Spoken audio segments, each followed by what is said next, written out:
Oke, baik saudara, sekarang sudah berubah nih, tiba-tiba berubah orang yang di samping saya dari Pak Ahlul menjadi Bapak Mahdi Ashari. Pak Mahdi. Kemana Bapak yang tadi dan sekarang udah ganti ya, dan kita akan ganti topik pemirsa. Nah ini Pak, yang pertama saya mau nanya nih Pak, bagaimana cara perawatan dalam PT ini Pak? Ya. Jadi untuk perawatan di PT Kampung Aren Kurma Indonesia, karena kita ini mempunyai beberapa pohon pinang, terus core bisnis kita adalah aren dan juga tanaman sunnah kurma. Jadi kita mengadakan perawatan rutin setiap bulan. Setiap bulan kita mengadakan pembabatan karena di mana aren itu memang dia butuh namanya rumput. Jadi maka kita tidak akan meracun rumput-rumput itu, kita hanya memotong, memendekkan. Nah di situ nanti setiap bulan kita adakan pemotongan-pemotongan. Nah untuk pemupukan sendiri itu kita menjadikan 3 tahap. Setiap 3 bulan kita adakan pemupuk organik. Ya. Terus setahun sekali itu kita campur dengan pupuk kimia. Kita tambahkan dengan pupuk kimia karena ini masih dalam bentukan bibit. Aren-aren ini baru berumur 12 bulan sampai 15 bulan.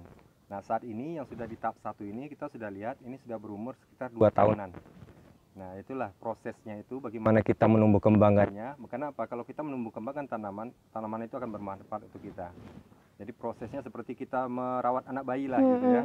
Kita lihat terus, kita uji terus gitu kan. Dan pada saat sensus itu kita ukur perkembangannya, apakah ada perkembangan atau tidak ya kan. Terjadi pun tidak ada perkembangan, itu kita selalu treatment. Kita lakukan treatment khusus supaya tumbuhan ini tetap hidup. Oke, berarti tidak hanya aren yang dirawat di sini, tapi juga ada pinang sama kurma tadi ya Pak ya? Ya, betul. Jadi pinang itu tumbuhan pembatas dan kurma sendiri itu bonus. Kalau kita hitung dari sini bonus, tanaman sunnah ya. Iya. Karena di kebun kita ini kita namakan kebun milenial.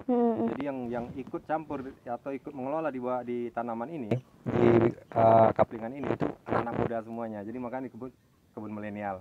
Oke, menurut Bapak sendiri perawatan untuk aren sendiri itu sulit nggak Pak kalau di kota Pekanbaru atau Provinsi Riau ini? Ya kalau dibilang sulit, semua artinya untuk pertumbuhan, untuk apa, memang kita pantau. Jadi kalau bilang apa kesulitan, tingkat kesulitannya ya tidak terlalu tinggi. Kita hanya melihat faktor-faktor yang mungkin dari luar. Jadi seperti mungkin kalau alam itu udah biasa ya, mungkin hewan-hewan atau apa, itu yang mungkin kita harus jaga. Nah, hama sendiri, insya Allah ya kalau misalnya kita tangani dengan baik, ya, otomatis dengan apalagi ini kebun konsumen, ya kebun konsumen yang kita kelola gitu ya kan, otomatis kita akan menjaga amanah dari konsumen tersebut. Oke, Ya. Tadi sebelum Pak Mahdi, Pak Ahlul ada menyinggung soal agrowisata nih. Ya, Tadi betul. katanya ada kelinci, ada Ya. memanah, ada pembuatan yang lain-lain. Betul. Itu bisa dijelaskan agrowisata apa aja yang ada di sini Pak? Saya kepo nih jadi. Nah, iya, ini yang luar biasa di PT Kampung Aren Kurma Indonesia, yang mana awal berdirinya PT Kampung Aren ini hanya kita fokus pada penumbuhan arennya, ya, untuk komoditi bisnis atau komoditi produksi.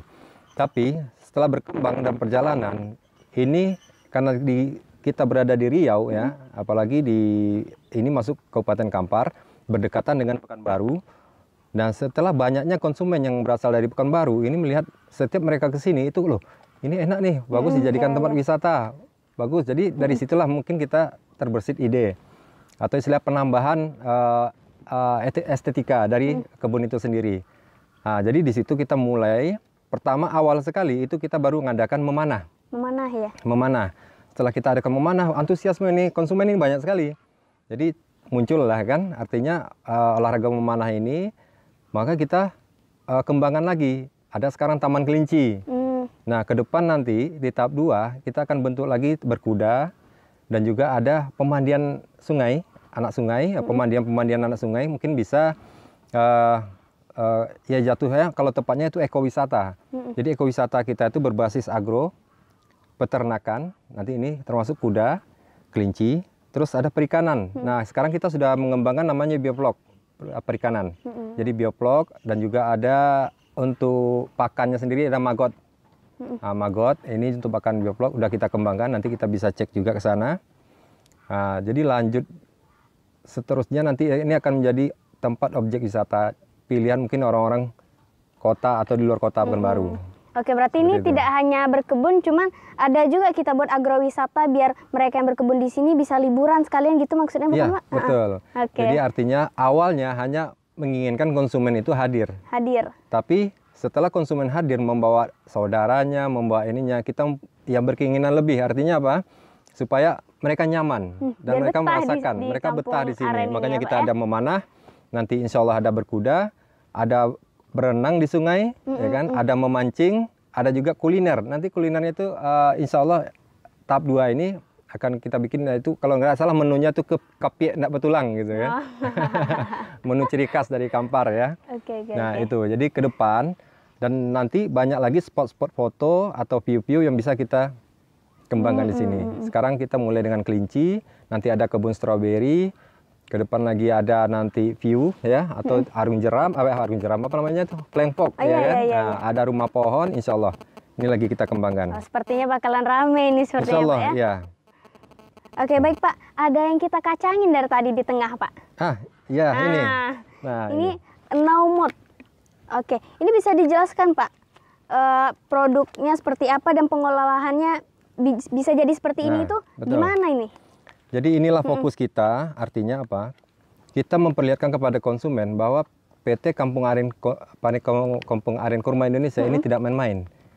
Nah, sebelum ini kita panen, ya kita sudah mulai menjual atau memproduksi namanya enaumut, gula aren semut.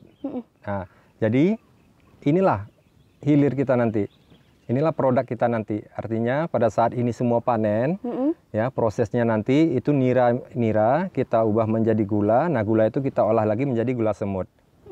Nah inilah nanti bisnis kita yang sebenarnya. Oke, berarti ini bisa dipadukan untuk meminum teh, kopi gitu boleh, Pak ya? semua. Termasuk mau bikin kue, mau bikin kolak, ini semua. Oh, jadi dia bisa larut nih berarti Bisa ya Pak? larut. Oh. Ya. Oke. Mungkin saya yang kurang tahu ini jadi tahu Dan karena Pak luar Mahdi. biasanya lagi ini sehat.